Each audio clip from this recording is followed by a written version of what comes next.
Hello. Today I'm going to show you how to see what's going on in the front side of your measurement area. Because here on the dead deuce pole we have sources of light. Really cool.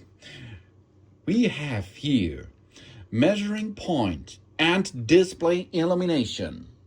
The measuring point illumination can be switched on with the probe tips being open by activating the pushing button on the L2 part of that deuce pole. We have an L1 part, this is the small one, and the big one with the screen, that's the L2. And if it is switched on, you will see there is automatic an illumination of the screen, as you can see. Here we are. And if now I push on that button over there, not on this button, this is the button where the LED is built in the deuce pole, because you have one LED on the front side of the deuce pole L2.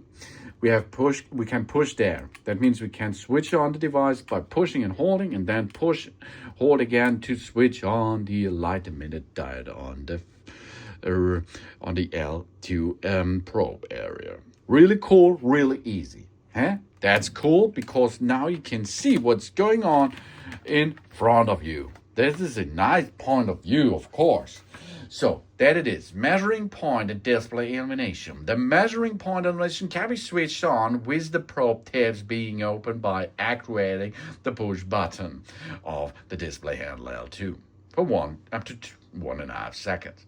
And the off automatically after 10 seconds. The background lighting of the LCD display is activated automatically by means of a light sensor.